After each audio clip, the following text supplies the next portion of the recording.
കേരളത്തിൽ നിയമസഭാ ഇലക്ഷൻ നടക്കാൻ വേണ്ടിയിട്ട് ഇനി ദിവസങ്ങൾ മാത്രമേ ബാക്കിയുള്ളൂ. അപ്പോൾ ഇപ്പോൾ പുറത്തു വരുന്ന അനൗദ്യോഗിക റിപ്പോർട്ട് പ്രകാരം കേരളത്തിൽ ഏപ്രിൽ 15-നും ഏപ്രിൽ 30-നും ഇടയിൽ ഇലക്ഷൻ നടക്കാനാണ് സാധ്യത എന്നാണ് ചില ദേശീയ മാധ്യമങ്ങൾ റിപ്പോർട്ട് ചെയ്യുന്നത്. അപ്പോൾ ഏകദേശം 5ഓളം സംസ്ഥാനങ്ങളിലാണ് ഈ ഒരു കാലയളവിൽ ഇലക്ഷൻ നടക്കാൻ പോകുന്നത്. അപ്പോൾ എല്ലാ സംസ്ഥാനങ്ങളിലും ഒരു സാധ്യത ഏകദേശം ഈ ഒരു ടൈമിൽ തന്നെ ആയിരിക്കും എന്നാണ് പുറത്തു വരുന്ന റിപ്പോർട്ട്. അപ്പോൾ ഞാൻ പറയാൻ ഉദ്ദേശിക്കുന്നത്, കേരളത്തിൽ ഇപ്പോൾ കഴിഞ്ഞ 10 വർഷമായിട്ട് പിണറായി വിജയൻ ഭരിച്ചുകൊണ്ടിരിക്കുകയാണ്. അപ്പോൾ സമസ്ത മേഖലകളും പിണറായി വിജയൻ ഗംഭീര പരാജയമായിരുന്നു. അതുമാത്രമല്ല, പിണറായി വിജയൻ്റെ ഫാമിലിക്കും ഈ സഖാക്കന്മാരുടെ ഭാര്യമാർക്കും മാത്രമാണ് കഴിഞ്ഞ 10 വർഷത്തെ ഭരണത്തിൽ എന്തെങ്കിലും ആനുകൂല്യം കിട്ടിയിട്ടുണ്ടെങ്കിൽ അവർക്ക് മാത്രമാണ്. അതിൻ്റെ ഗുണഭോക്താക്കൾ ഈ പറയുന്ന ആൾക്കാർ മാത്രമാണ്. സാധാരണ ജനങ്ങൾക്ക് ഒരു ചില്ലിക്കാശിൻ്റെ ഇത് സർക്കാരിന് ഇതുകൊണ്ട് ഉണ്ടായിട്ടില്ല, കേരള സർക്കാരിന് ഇതുകൊണ്ട് ഉണ്ടായിട്ടില്ല. പക്ഷേ നേരെ മറിച്ച് കേന്ദ്ര സർക്കാരിൻ്റെ പല പല പദ്ധതികളും നേരിട്ട് ഈ കേരളത്തിലെ ജനങ്ങളടക്കം ബെനിഫിഷ്യറീസ് ആണ്. അപ്പോൾ ഇത്തരത്തിലൊരു സാഹചര്യത്തിൽ അതിശക്തമായ ഭരണവിരുദ്ധ വികാരമാണ് കേരളത്തിലുള്ളത്. അപ്പോൾ നമുക്ക് എല്ലാവർക്കും അറിയാം, എന്തായാലും ഇവിടെ ഒരു ഭരണമാറ്റം ഉണ്ടാകുമെന്ന്. അത് ഇടതുപക്ഷ ബുദ്ധിജീവികൾ തന്നെ ഒഫീഷ്യലായിട്ട് ഈ പിണറായി വിജയൻ സർക്കാരിനെതിരെ വലിയ രീതിയിൽ, അതായത് CPM-നെതിരെ എന്ന് പറയാൻ പറ്റില്ല കേട്ടോ, ഈ പിണറായി വിജയനെതിരെ പരസ്യമായിട്ട്, അതായത് ഇടതുപക്ഷ ബുദ്ധിജീവികൾ പറയുന്നത് പിണറായി 3.0 എന്നത് അതൊരിക്കലും അംഗീകരിക്കാൻ പറ്റാത്ത കാര്യമാണ്. ഇവിടെ പാർട്ടി നിലനിൽക്കണമെങ്കിൽ ഇവിടെ എന്താ പറയേണ്ടത്, പാർട്ടി പ്രതിപക്ഷത്തിരിക്കണം, ഇല്ലെങ്കിൽ ബംഗാളിലെ അവസ്ഥയായിരിക്കും. ബംഗാൾ എന്താ സംഭവിച്ചത്, 30 വർഷം തുടർച്ചയായി ഭരിച്ചതിന് ശേഷം ഇപ്പോൾ അവിടെ ഒരു പഞ്ചായത്തിൽ പോലും സ്ഥാനാർത്ഥിയെ നിൽക്കാൻ ആളെ കിട്ടാനില്ല. അങ്ങനെ അതിദയനീയമായ അവസ്ഥയാണ് ബംഗാൾ സംഭവിച്ചത്. ത്രിപുരയിലും അതേ അവസ്ഥയാണ്. അപ്പോൾ സമാനമായ സാഹചര്യം കേരളത്തിലും ഉണ്ടാകാതിരിക്കാൻ ഒരു 3-ാം തുടർഭരണം ഉണ്ടാകാൻ പാടില്ല, പിണറായി 3.0 ഉണ്ടാകാൻ പാടില്ല എന്നാണ് ഇടതുപക്ഷ ബുദ്ധിജീവികളായ സച്ചിദാനന്ദനും സാറ ജോസഫും അങ്ങനെയുള്ള ആൾക്കാർക്ക് പറയുന്നത്. അപ്പോൾ അവർക്കെതിരെ വലിയ രീതിയിലെ ചന്ദ്രഹാസം മുഴക്കിയിട്ട് ഇവിടെ നേതാക്കളൊക്കെ, പിണറായി തന്നെ രംഗത്തെത്തിയിട്ടുണ്ട്. അവർ പറയുന്നത് തെറ്റാണ്, സർക്കാരിന് 3-ാം ഭരണം കിട്ടിയാൽ മാത്രമേ വലിയ രീതിയിലുള്ള വികസന പ്രവർത്തനങ്ങൾക്ക് മുന്നോട്ട് കൊണ്ടുപോകാൻ പറ്റൂ എന്ന്.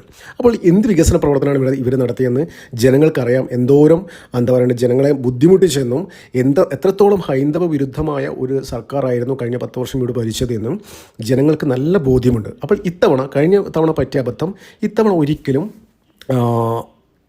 ഇവിടുത്തെ ജനങ്ങൾക്ക് ഒരിക്കലും പറ്റില്ല. കാരണം എന്താണെന്ന് വെച്ച് കഴിഞ്ഞാൽ, അത്രത്തോളം അടുത്ത് ഒന്ന് ഇറങ്ങിപ്പോ ചങ്ങാതി എന്നുള്ള രീതിയിലാണ് ആൾക്കാരുടെ ബിഹേവ്. അത് പലതരത്തിലുള്ള സർവേസും, അതായത് ഒരുപാട് ഓൺലൈൻ മീഡിയസ് ഉണ്ടല്ലോ, ഈ ഓൺലൈൻ മീഡിയസൊക്കെ ഓരോരോ ആൾക്കാരുടെ അടുത്തും ചോദിക്കുമ്പോൾ എങ്ങനെയെങ്കിലും ഒന്ന് ഇറങ്ങി തന്നാൽ മതി എൻ്റെ ഇഷ്ടം എന്നുള്ള രീതിയിലാണ് ആൾക്കാർ പറയുന്നത്. അത്രത്തോളം വെറുത്ത് പണ്ടാരമടങ്ങിയ ആളെ, ഈ പിണറായി വിജയൻ എന്ന് പറഞ്ഞ ഒരാളെ.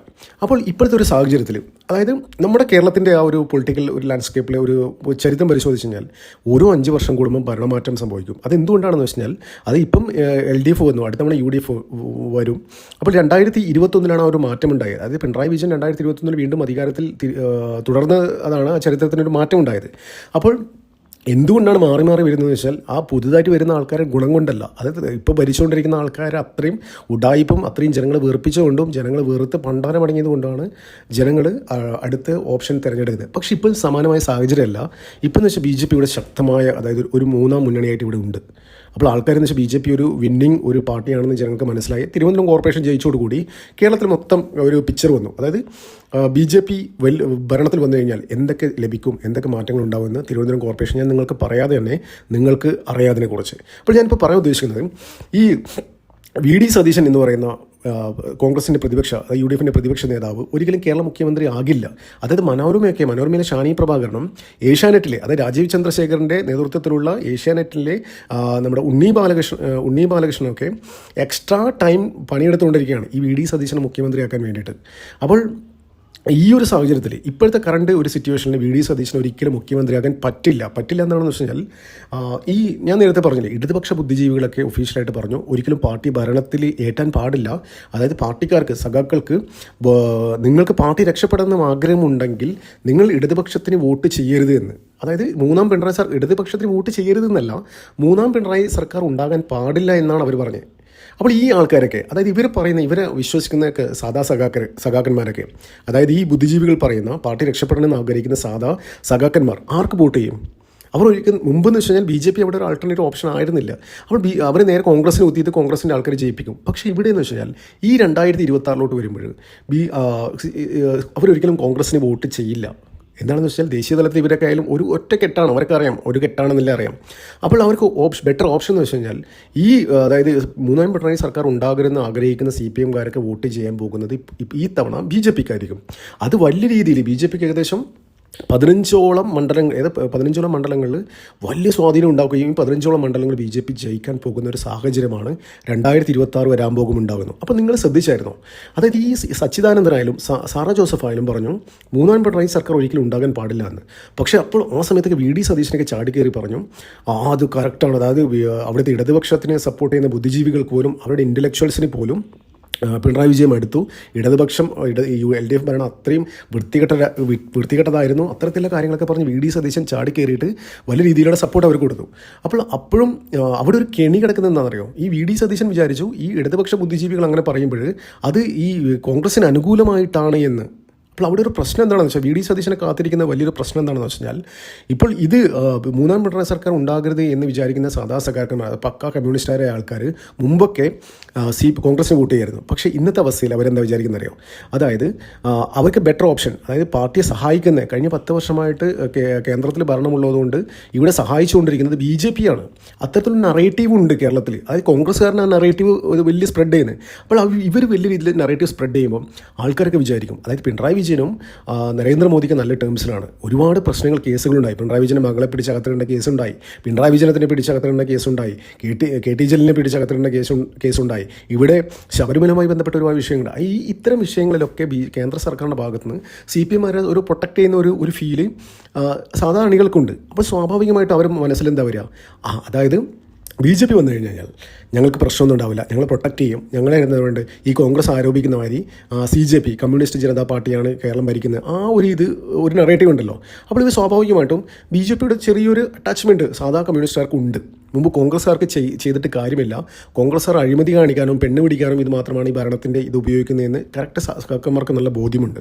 അപ്പോൾ മുമ്പൊക്കെ BJP ജയിക്കില്ല എന്നുള്ളൊരു ആംബിയൻസ് ഉള്ളതുകൊണ്ടാണ് BJPക്ക് വോട്ട് ചെയ്യാത്തത്. പക്ഷേ ഇപ്പോൾ അങ്ങനെയല്ല, സാധാ ജനങ്ങളും സാധാ സഖാക്കന്മാരൊക്കെ BJPക്ക് വോട്ട് ചെയ്യുന്നൊരു അവസ്ഥയാണ്. അതായത് നമ്മളെ സഹായിക്കുന്ന ഒരു പാർട്ടിയാണ്, നമ്മളെ അധികം ബുദ്ധിമുട്ടിക്കാത്തൊരു പാർട്ടിയായിരുന്നു, കേന്ദ്രത്തിലായിരുന്നു, നമ്മൾ ചോദിച്ചെല്ലാം തന്നിട്ടുണ്ട്, എല്ലാത്തിലും നല്ല സഹകരണമായിരുന്നു. ഇപ്പോൾ കേരളത്തിലെ റോഡ് വികസനമായാലും എല്ലാത്തിലും നല്ല സഹകരണമുള്ളൊരു പാർട്ടിയാണ് BJP. അപ്പോൾ സാധാ സഖാക്കന്മാരൊക്കെ BJPക്ക് വോട്ട് ചെയ്യാൻ പോവുകയാണ്. അപ്പോൾ അങ്ങനെ സംഭവിക്കുകയാണെങ്കിൽ ഒരു 15ഓളം സീറ്റുകൾ BJP ജയിക്കുന്നില്ല കാര്യത്തിൽ ഒരു സംശയമില്ല. അങ്ങനെ സംഭവിച്ചാൽ എന്താണെന്നറിയോ? കോൺഗ്രസ് ഒരിക്കലും അധികാരത്തിലും വരില്ല, മൂന്നാം പിണറായി സർക്കാർ ഉണ്ടാകുമെന്ന് അറിയില്ല. പക്ഷേ BJP ഒരു 15 സീറ്റ് പിടിച്ചു കഴിഞ്ഞാൽ BJP അവിടെ ഒരു ക്രൂഷ്യൽ പ്ലെയർ ആവും. BJP തീരുമാനിക്കും ആര് ഭരിക്കണം എന്നൊക്കെ. നമുക്കറിയാം BJP എന്താ പറയുക, ഒരു 5-10 MLA കേരളത്തിൽ ഉണ്ടായി കഴിഞ്ഞാൽ കേരളം BJP ഭരിക്കും. അതെന്ന് വെച്ചാൽ അത് അവർക്ക് അറിയാം. അതെന്താണെന്ന് വെച്ചാൽ അവർ അത്രത്തോളം നമുക്കറിയാം, പല സംസ്ഥാനങ്ങളും നമ്മൾ കണ്ടതാണ്. നോർത്ത് ഈസ്റ്റിലൊക്കെ പല സംസ്ഥാനങ്ങൾക്ക്, അതായത് വർഷങ്ങൾക്ക് മുന്നേ 2 MLA ഉണ്ടായിട്ട് അവിടെ ഭരിച്ച ചരിത്രമാണ് BJPക്കുള്ളത്. അപ്പോൾ BJP ആരും കളി പഠിപ്പിക്കേണ്ട ആവശ്യമില്ല. അവർ അത്യാവശ്യം നല്ല വളരെ ഗംഭീരമായിട്ട് നല്ല കളികൾ അറിയുന്ന ആൾക്കാരാണ് അവരുള്ളത്. ഓരോ ലേഴ്സും ടയർ 1, ടയർ 2, ടയർ 3 എല്ലാത്തിനും അവർ ഓരോരോ ആൾക്കാരെ എന്താ പറയുക ഇറക്കിയിട്ട് കളിച്ചിട്ട് അവർ ഭരണം പിടിക്കും. അപ്പോൾ സുരേന്ദ്രനെ കഴിഞ്ഞ ഇലക്ഷൻ 2021 ഇലക്ഷൻ പറഞ്ഞില്ലേ, ഞങ്ങൾക്കൊരു 30 സീറ്റ് കിട്ടിയാൽ മതി, 35 സീറ്റ് കിട്ടി കഴിഞ്ഞാൽ കേരളം ഭരിക്കുന്നു പറയുന്നത്. അത് ചുമ്മാതല്ല എന്ന് വെച്ച് കഴിഞ്ഞാൽ BJPക്ക് അറിയാം എങ്ങനെ ഭരിക്കണമെന്ന്. അതിനുള്ള ഒരു ഇൻ്റലക്ച്വൽസിലെ അത്രയും ആൾക്കാർ അതിനകത്തുണ്ട്, പണമുണ്ട്, എല്ലാം ഉണ്ട് അവർക്ക്. അപ്പോൾ അതിൻ്റെ ഒന്നും അവരെ കളി പഠിപ്പിക്കേണ്ട ആവശ്യമില്ല, നല്ല ആശാന്മാർ തന്നെയാണ്. അപ്പോൾ അങ്ങനത്തെ ഒരു സമാന സാഹചര്യമാണ് കേരളത്തിലുള്ളത്. അതുകൊണ്ടാണ് പറയുന്നത് വി ഡി സതീശൻ ഒരിക്കലും കേരള മുഖ്യമന്ത്രി ആകില്ല എന്ന്. അത് വി ഡി സതീശൻ എന്നല്ല, ഒരു കോൺഗ്രസ് മുഖ്യമന്ത്രി ഇനി കേരളത്തിൽ ഉണ്ടാകില്ല, അത് ഉറപ്പാണെന്ന് വെച്ച് കഴിഞ്ഞാൽ ഞാൻ ഒരു കാര്യം പറയാം. ഈ പിണറായി വിജയൻ്റെ കാലശേഷം പിന്നെ ഈ ഇലക്ഷനോട് കൂടി പിണറായി വിജയൻ പാർട്ടിയിൽ നിന്ന് പൂർണ്ണമായിട്ടും ഒറ്റപ്പെടുന്നൊരവസ്ഥയുണ്ടാവും. ഒറ്റപ്പെടുന്നല്ല, പാർട്ടിയിൽ നിന്ന് കയ്യിൽ നിന്ന് പോകുന്ന അവസ്ഥയായിരിക്കും. അതായത് ഇൻ കേസ് കോൺഗ്രസ്സാണ് അധികാരത്തിൽ വരുന്നതെന്ന് വെച്ചാൽ ഒരു ഭയങ്കര നേരിയ വ്യത്യാസത്തിലായിരിക്കും. അല്ലെങ്കിൽ എന്താണെന്ന് വെച്ചാൽ BJPയുടെ പിന്തുണ ഇല്ലാതെ പിണറായി വിജയനെ കേരളത്തിൽ ഭരിക്കാൻ പറ്റില്ല. ഈ 2 സാഹചര്യം മാത്രമേ ഇനി ഉണ്ടാവും. അപ്പോൾ അങ്ങനെ നോക്കുകയാണെങ്കിൽ പിണറായി വിജയൻ പൂർണ്ണമായിട്ടും വളരെ ദുർബലനാവും. അതിനുശേഷം പൂർണ്ണമായിട്ടും BJP ഈ CPM എന്ന് പറയുന്ന പാർട്ടിയെ വിഴുങ്ങുന്നുള്ള കാര്യത്തിൽ ഒരു സംശയമില്ല. അപ്പോൾ ഈ ഷാനി പ്രഭാകരനും ഉണ്ണി ബാലകൃഷ്ണനൊക്കെ എന്താ പറയുക സർജിക്കൽ സ്ട്രൈക്ക് വന്ന പരിപാടി നടത്തിയിട്ട് അതിലൂടെ പറയുന്ന മാതിരി ഇവിടെ കോൺഗ്രസ് ഒരിക്കലും ഭരണത്തിൽ വരാൻ പോകുന്നില്ല, വി ഡി സതീശൻ മുഖ്യമന്ത്രിയാകാൻ പോകുന്നില്ല. ഇനി കേരളത്തിൽ ഒരു കോൺഗ്രസ് മുഖ്യമന്ത്രി ഉണ്ടാകില്ല എന്നുള്ള കാര്യത്തിൽ ഒരു സംശയമില്ല. നന്ദി, നമസ്കാരം. മറ്റൊരു വീഡിയോ കാണാം.